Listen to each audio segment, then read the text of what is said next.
Y ya es tiempo de Samuel Roa en Altavox. ¿Cómo estás, Samuel? Muy buenos días. Muy buenos días, señora Salgado. Saludos a todos. Oye, Samuel, pues mucho que tenemos que platicar el día de hoy, ¿eh? El caso del gusano barrenador, Samuel, es un tema que estaba más que cantado, que se venía A advirtiendo ver, desde hace mucho tiempo. el tema del gusano barrenador estaba más que cantado que lo que va a decir Maduro ya en la corte, ¿no? Estamos viendo con esta plaga, es el trofeo a 6 años que se destruyó el sistema fitosanitario, lo dijimos, y hace algunos días que platicaba yo con Mike Vigil. Estados Unidos está a punto de declarar el tema del gusano barrenador como un asunto de seguridad nacional. ¿Por qué de seguridad nacional?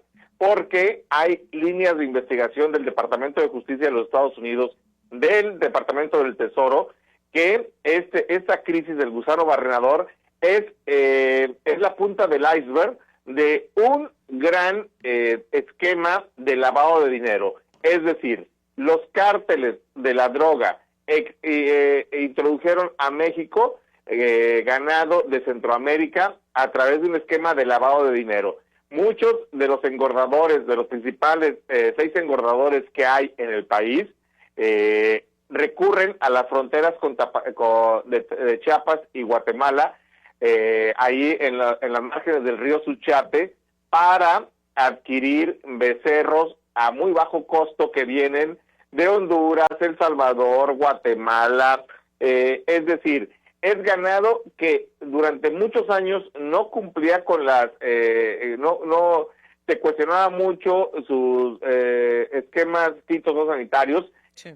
Y como recordarás, el gusano barrenador fue una plaga que azotó a mediados del siglo XX, incluso los gringos, por allá de los años 60, tú te debes de acordar igual que yo, porque somos casi, ahí andamos correteando la liebre, somos casi de la misma generación, aquellos vehículos amarillos que se veían en las ciudades, ¿no? Que decía Comisión Binacional México-Americana para la Erradicación del Gusano Barrenador.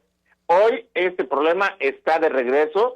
El Departamento de Estado de la Unión Americana está a punto de dar a conocer un tema de seguridad nacional. ¿Por qué? Porque el gusano, la plaga del gusano barrenador es la punta del iceberg de un entramado muy complejo, en donde muestra cómo la autoridad sanitaria en México se relajó. Se desaparecieron había una fábrica de mosca estéril en Chiapas, operada por la Secretaría de Agricultura. En el primer año del presidente López Obrador se cerró porque el presidente eliminó el fideicomiso con el que operaba. Esta granja, por así decirlo, donde se crió la mosca estéril para combatir el gusano barrenador, pues permitió pues a México por ahí de los años 82-83 estar libre de brotes de gusano barrenador. Hoy el problema ya tronó. En Chiapas ya se reportan 4 víctimas, 4 personas muertas, porque el gusano barrenador, hay que decirlo, ataca primero a los animales, a los vacunos, a los ovinos principalmente, y después esta larva se traslada al ser humano. Ya hay 4 muertos. San Luis Potosí, y lo hablaba con Jorge Díaz el pasado martes, que me lo encontré aquí en Ciudad Valles. Mañana también vamos a platicar del tema en el noticiero con Jorge Díaz, y solamente me puso una cara de mega preocupación. El problema está muy serio. Edgar Lárraga lo dijo por ahí de agosto. El problema nos va a alcanzar tremendamente. La Huasteca ya está infestada de casos de gusano barrenador, que muchos de los cuales no se están dando a conocer porque los ganaderos pues no tienen confianza, no les van a resolver nada. Las autoridades federales pues han abandonado el tema prácticamente. Hay otro esquema que esta investigación de los Estados Unidos, que me comentaba Mike Vigil, está a punto de salir a la luz pública. También muestra cómo los grupos delictivos, los cárteles, se han apoderado del control de los anillos que se le ponen al ganado para la movilización. Entonces estamos hablando de un entramado en donde la delincuencia organizada se apoderó también de este esquema y que, bueno, los estadounidenses ya lo van a catalogar como un tema de seguridad nacional. Eso, Erika, aquí en China es una verdadera crisis de seguridad fitosanitaria y económica para el país, ¿eh?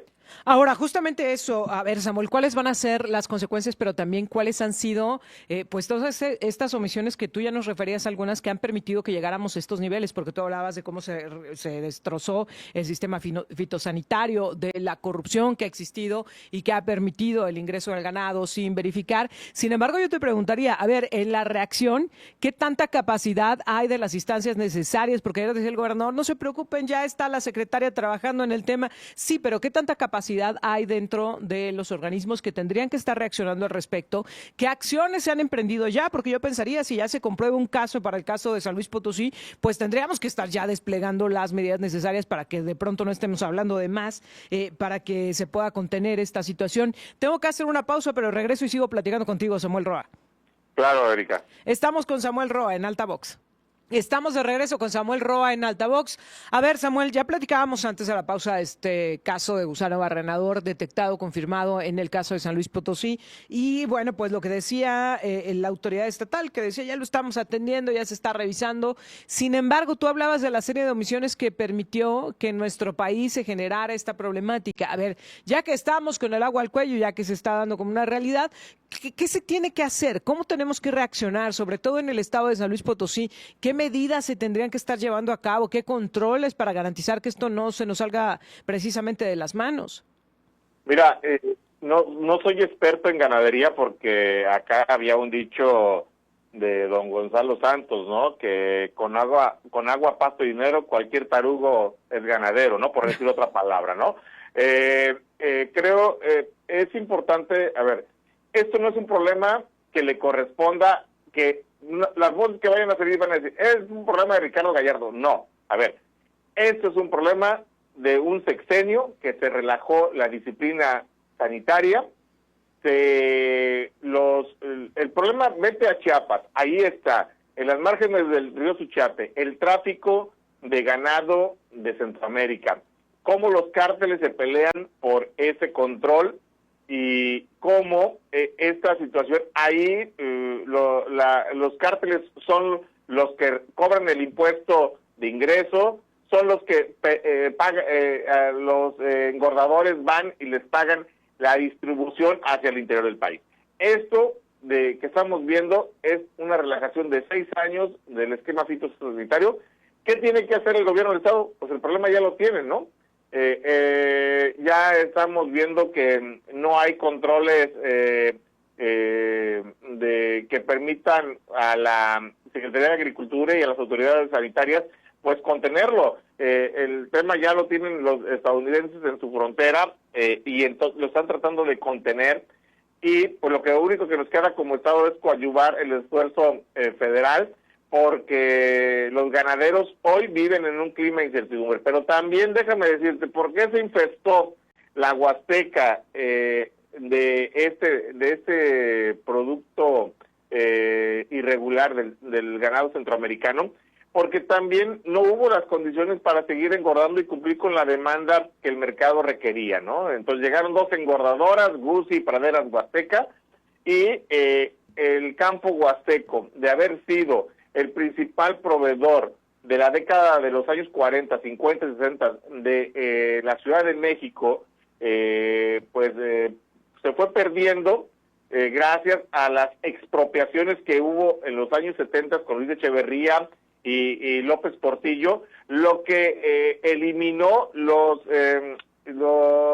ellos llamaban los grandes latifundios, pero eran centros de engorda que pues hicieron que la ganadería floreciera como uno de los pilares. Hoy eso ya nada más queda el recuerdo. Municipios como Tamuín, Ébano, que vivían de ese auge económico gracias a la ganadería, pues ya son casi pueblos fantasmas, ¿no? Tamuín, el pueblo mágico, ahí desaparecen cada minuto la gente, ¿no? Y no saben cuándo van a aparecer. La situación de la ganadería se fue acabando porque esta política de expropiaciones eliminó con lo que eran grandes ranchos productivos y que bueno, los convirtieron en ejidos que hoy están abandonados y que se los están vendiendo a los nuevos terratenientes que están tomando auge. Y entonces, pues, perdimos esa oportunidad de oro que la vida nos dio y por estar en una posición privilegiada como es el trópico, ¿no? Cerca del Golfo de México. Y bueno, pues, hoy estamos viendo este problema. Hay que recordar cuando la plaga del gusano barrenador, allá por los años 70 en esta zona, pues, incluso tuvimos un director de origen huasteco, origen potosino, que fue Nazario Pineda Vargas, el ex titular de Agricultura en la época de Horacio Sánchez Unzueta. Él fue el primero o el segundo titular de la Comisión Binacional de Combate al gusano barrenador, si no me falla la memoria y el dato. Pero el médico Nazario Pineda Vargas fue uno de los que enfrentó esta crisis y que, bueno, indudablemente los gringos nos tuvieron que venir a ayudar, porque el problema era mayúsculo. Se crearon las granjas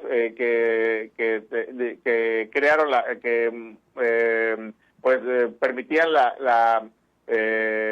el tema de la mosca estéril, y aquí en la Huasteca había controles que funcionaron gracias a la fusión de recursos del gobierno norteamericano y el gobierno mexicano.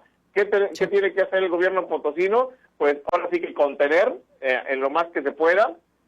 Hubo muchas voces que advirtieron el problema, pero una vez más, y lo tengo que decir, esto es un problema que le rebota directamente a la federación, y pues la federación vamos a ver cómo reacciona. El lunes va a haber una reunión de líderes de productores en la Ciudad de México, agricultores y ganaderos, para exponer toda esta situación. Vamos a ver cómo el gobierno federal, la Secretaría de Agricultura, que dirige Julio Verdegué, pues reacciona, y si no hay otra situación como la que tuvimos en diciembre, en donde se tomaron las carreteras en protesta porque pues los productores dicen que no hay eco en el gobierno federal, Erika. Uy, pues va a estar interesantísimo estar pendiente de ello, Samuel. Se nos fue el tiempo platicando de esto, pero creo que valía la pena por la realidad mucho que nos está alcanzando y por los retos que esto va a representar, que tú ya bien los describías. Muchas gracias, Samuel, y nos saludamos ya aquí la próxima semana. Gracias, saludos a todos, saludos a toda la gente que nos escucha.